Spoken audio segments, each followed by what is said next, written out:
GMC framleiðir úrvalsgóða og óskikulega ameríska bíla og varahluti.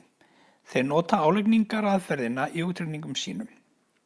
Á síðasta ári var kostnaður fyrirtækisins sem hér segir: beinn launakostnaður 692.000 krónur, beinn efniskostnaður 940.000 krónur, óbeinn vinnslukostnaður 210.600 krónur og óbeinn efniskostnaður 299.000 krónur.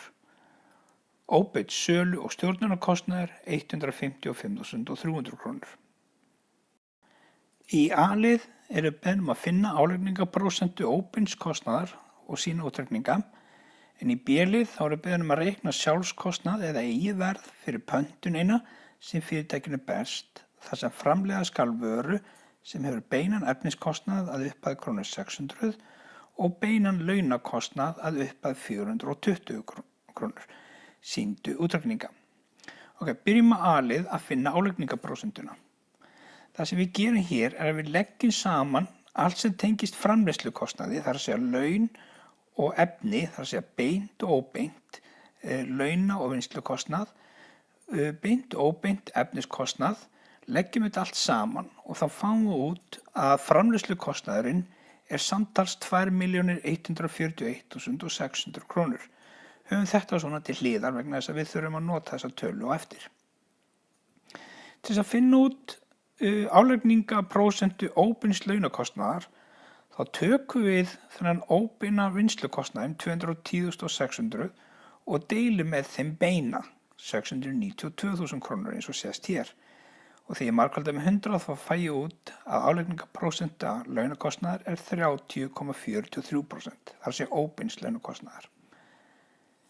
Fyrir efniskostnað þá gerum við nákvæmlega eins, við tökum þennan óbeina efniskostnað 299.000 krónur og deilum með þeim beina 940.000 krónur. Margfalda með 100 þá fæ ég út að álagningaprósenta óbeins efniskostnaðar er 31,80%. Óbeinn sölu- og stjórnunarkostnaður er þá sá kostnaður 155.300 deilt með framleiðslukostnaði, þessari tölu sem vorum að finna áðan, eða 2.141.600 krónur eins og sést hér.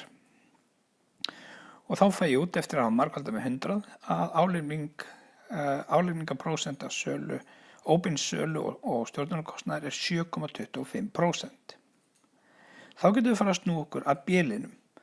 Við erum að reikna út eigið verð vöru eða sjálfskostnað vöru fyrir pöntunina og það eina sem ég hef er að ég veit að efniskostnaður er 600 krónur og launakostnaður er 420 krónur.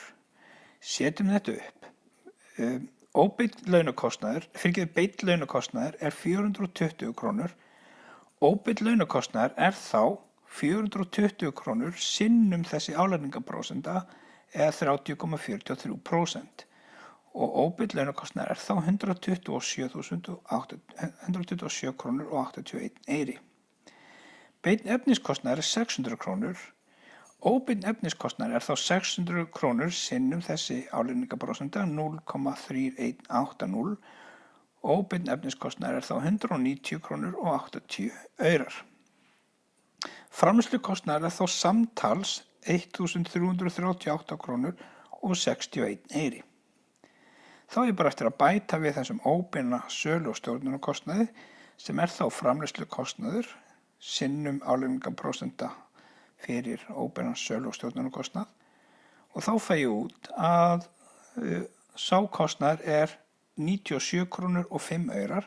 Samtals er þá eigið verð vörunnar 1.435 krónur og 66 aurar.